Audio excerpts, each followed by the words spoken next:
Bienvenidos a Escena, este espacio en kissfm.es que hoy abrimos a otro de los trabajos nominados a los premios Goya de este año.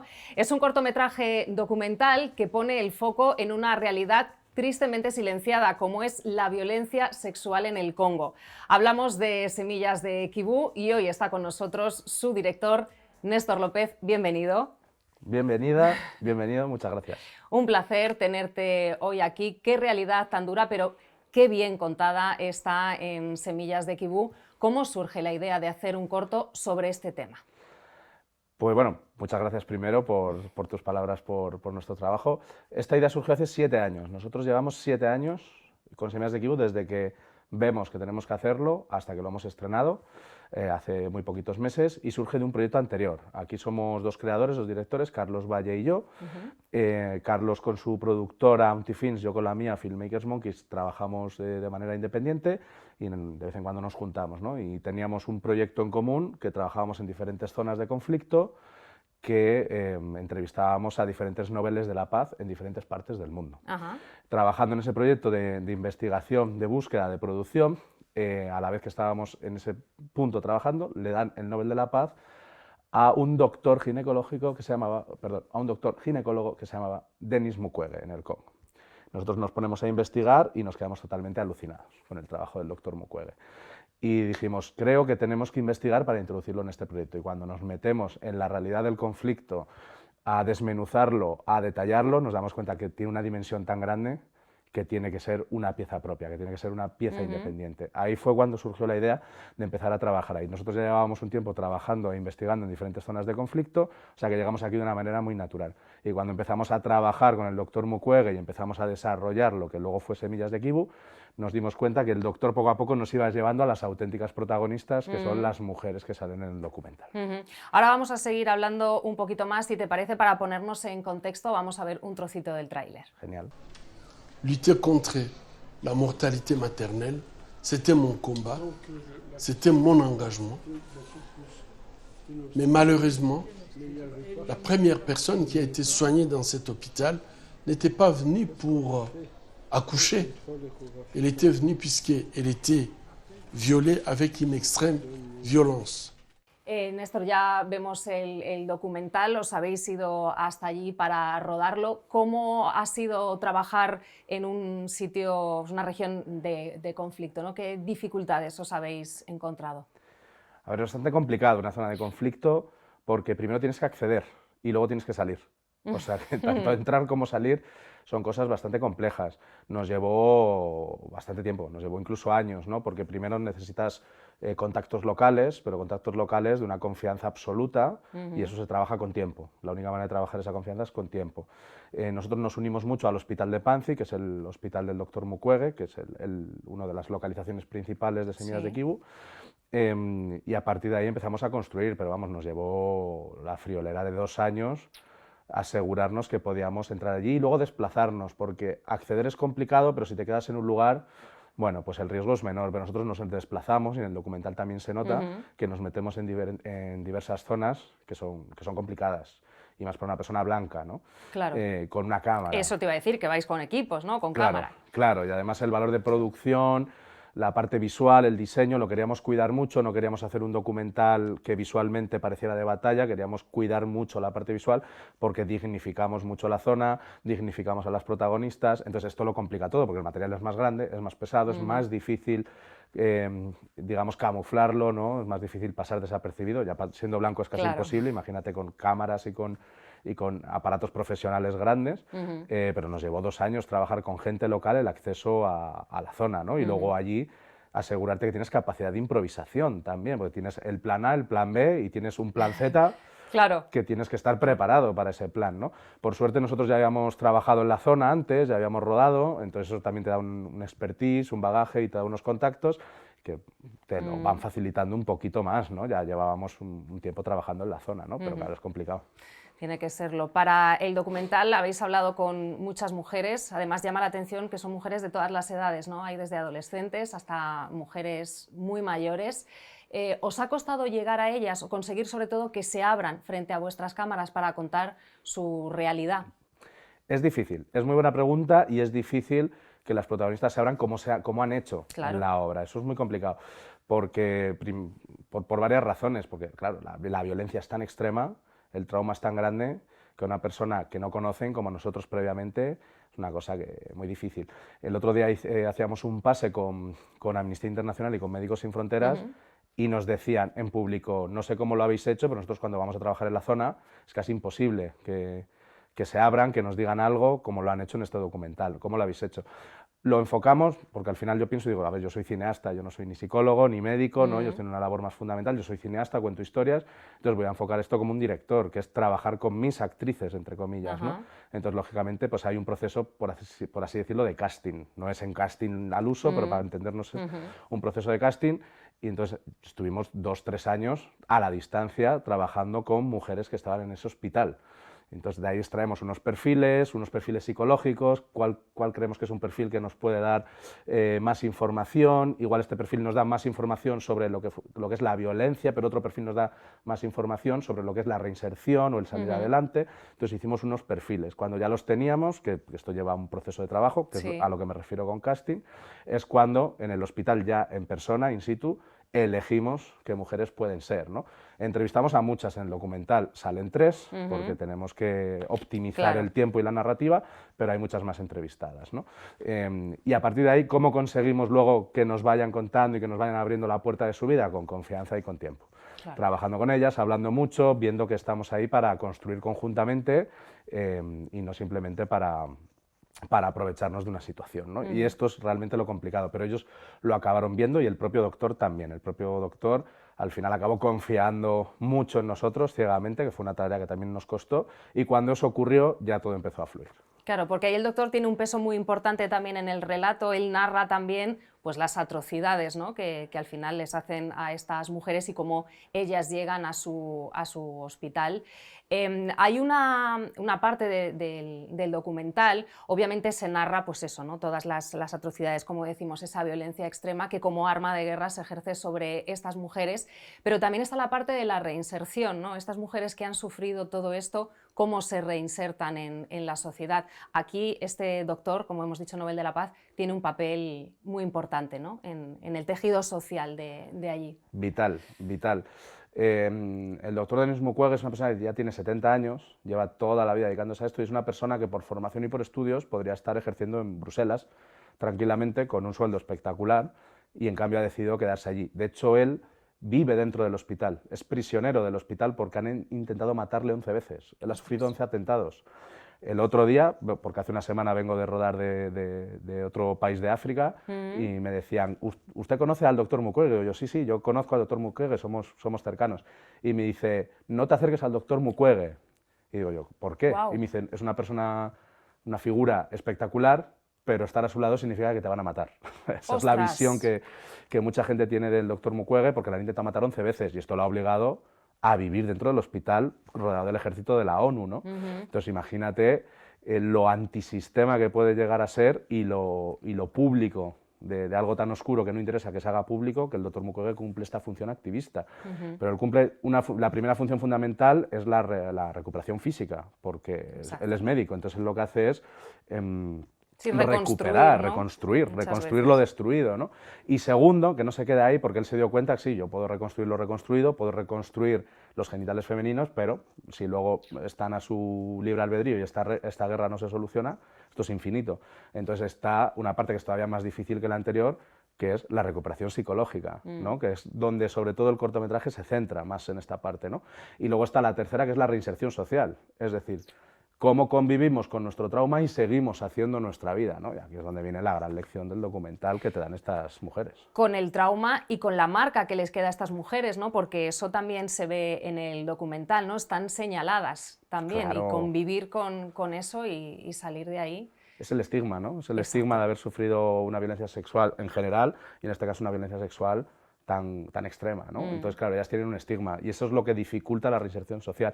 Y ese estigma es con lo que juega la guerra, con lo que juega la guerrilla, es voy a favorecer que exista este estigma para destruir el poblado, el tejido social y hacerme con el control de este lugar.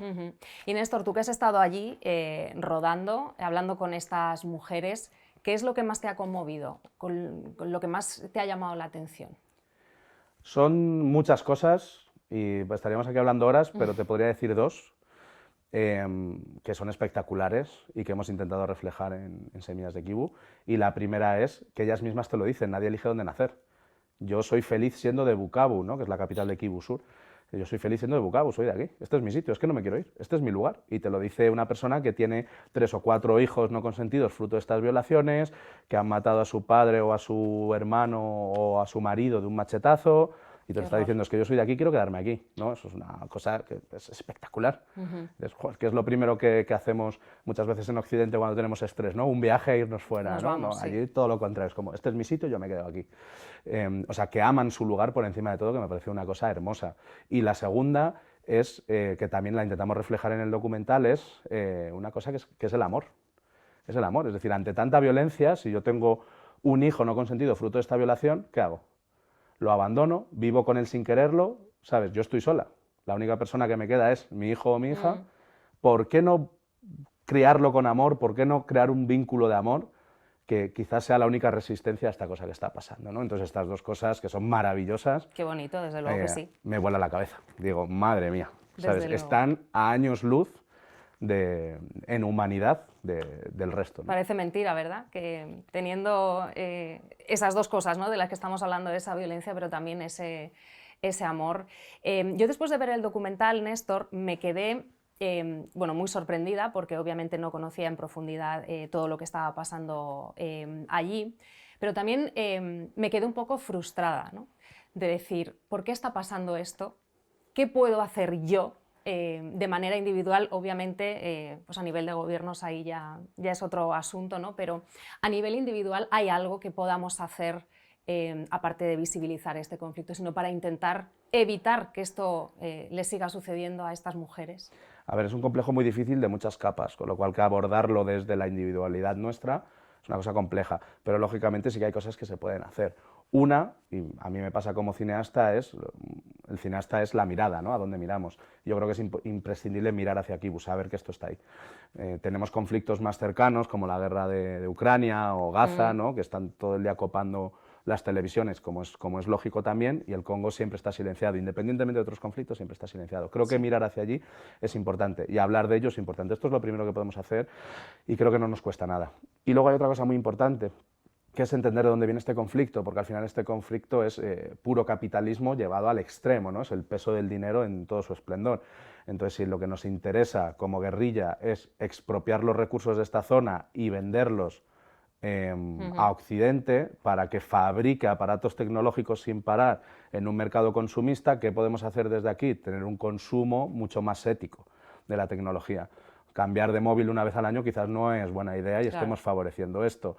O quizás esa guerra que nos venden de tener siempre la última tecnología, quizás no sea del todo sana, ¿no? Entonces creo que un consumo más ético ayuda, de alguna manera ayuda, pues si esto se multiplicara, estos minerales tendrían menos valor, y si tienen menos valor, por lo menos reduciríamos un poco la actividad de guerra. Esto a nivel individual. Yo creo que también el conflicto hay que abordarlo desde varios puntos, ¿no? Y por supuesto es un tema político. Este corto está nominado al Goya, lo hemos dicho antes. Tú haces doblete este año, también produces otro cortometraje, La Gran Obra. ¿Cómo afrontas este 8 de febrero, que es cuando se entregan en Granada estos premios? ¿Hay nervios? Sí, hay nervios, claro que hay nervios. O sea, hay una dualidad, porque por un lado quieres estar allí celebrando, pero por otro lado es inevitable decir, joder, es que estoy nominado, ¿qué va a pasar, no? Entonces, yo ya estuve en 2022 con una doble nominación, gané uno, perdí el otro, entonces yo ya sé lo que es una de cal y otra de arena, en 2022, y me acuerdo que lo viví igual, ¿no? Y es una liberación. Luego dices, mira, gane o pierda, es una liberación, pero yo quiero celebrar, porque lo importante es hacer cine, que es un privilegio hacer cine y vivir de ello, y que se vea es el siguiente privilegio, ¿no? Entonces hay que centrarse en eso. ¿Qué pasa? Que cuanto más se acerca el 8 de febrero, más nerviosa y dices, joder, que quiero afrontarlo por otro lado. Pero sí, con nervios, pero es lógico. Yo, no sé, con los Goya, con cualquier otro premio, siempre tienes nervios, lógicamente. Claro. Eres muy joven, 32 32 años, ya hemos dicho, 4 nominaciones al Goya, tienes un Goya, tu propia productora. ¿De dónde surge este afán por contar historias, esa vena cineasta? Es una muy buena pregunta, yo me la hago muchas veces y yo no tengo memoria de no querer hacer esto. O sea, yo desde que recuerdo, se me inculcó desde muy pequeñito, mi padre, mi hermano también, que veían mucho cine, yo vi mucho cine, y dije, tiene que ser fabuloso hacer algo que despierte lo que está despertando, por ejemplo, en mi padre, ¿no? Porque una persona muy cinéfila ve una película, la disfruta y le despiertas cosas, ya sea un pensamiento, una emoción, lo que sea. Y a mí me fascinó desde muy chiquitillo eso, decir, cómo me encantaría despertar en la gente esto, ¿no? Y creo que el cine es una herramienta muy buena. Y luego, pues con el te vas haciendo mayor y vas diciendo, no, el cine no se puede vivir, ese tipo de cosas. Y tienes 22 años, tienes ideas, pero las ideas que tienes con 22 años pues son las que son, porque tienes 22 años también. Y nadie te hace caso, nadie te quiere decir cómo se hace o nadie te quiere producir, y ahí abrí productora y digo, bueno, pues si nadie quiere... Pues me produzco. Pues me produzco yo, ¿no? Que también es una cosa muy habitual. Luego le cogí gusto y, bueno, pues 10 años después, pues estás ahí, estás ahí. Estás ahí a punto de recoger a lo mejor otro Goya, quién sabe. A mí me gustaría ahora hablar de música. Nosotros aquí hablamos mucho porque música y cine pues van sin duda de la mano. Para este cortometraje es Víctor Cardelús quien ha realizado la banda sonora. Arturo. ¿No? Arturo, efectivamente. Arturo, que además estuvo aquí con nosotros. ¿Qué importancia tiene para ti la música, ya no solamente en el cine, sino para ti, en tu día a día? ¿En mi día a día? En tu día a día. Yo solo hay dos cosas, solo hago dos cosas, muy resumidas. Bueno, tres, que es leer un poco cuando me levanto, ya está, pero sobre todo hago dos cosas. Pensar en cine, hacer cine y trabajar, yo trabajo muchísimo, estoy todo el rato trabajando en cine, y cuando voy al baño a ducharme o voy a hacer la comida, lo que hago es cantar o escuchar música. Entonces son las dos cosas que hago. Entonces la música lo que me hace es llevarme a otro universo que me mantiene de alguna manera conectado a mi universo creativo artístico, que es el cine, pero me saca de ahí, entonces me lleva a otro universo donde todo es maravilloso, ¿sabes? Para luego volver otra vez al curro, ¿no? Entonces para mí la música es el día a día, ¿no? Aquí venía cantando, venía tal, siempre tienes una canción pegada en la cabeza, se te pegan canciones, no películas, ¿no? Entonces vivo con la música continuamente. Y luego en el cine sin la música no sería nada. Total. No sería nada. Totalmente. ¿Eres de los que cuando está preparando un proyecto vas a una música concreta? Sí. Sí. Sí, y además... A ver, lo que buscas... sí, y enfado al equipo. Ah, sí. Porque la escucho en bucle, puedo escuchar la canción 87 veces. Me acuerdo, en 2023 rodé un proyecto que era sobre el desamor, ¿no? Como la serie ahora de Sorogoyen de los años nuevos, que era como una pareja que se conoce y se deja de reencontrar. Y me empecé a escuchar una canción que era Please Don't Go, ¿no? La versión del 92. Y cuando cuando acabé el proyecto fui a Spotify y digo, ¿cuántas veces habré escuchado Please Don't Go en estas 2 semanas, ¿no? Y me salían más de 1000. ¡Guau! Entonces está en bucle, porque estoy pensando en la peli. La película no solamente es rodar, trabajar, postproducir o escribirla, sino que cuando no estás ahí, cuando te estás duchando, cuando vas andando por la calle y tal, ¿qué estás haciendo? Entonces a mí la música me permite estar todo el rato pensando sobre una película. Y a mí me gustaría, ya que estamos hablando así de música, terminar esta charla con una canción que sea importante para ti.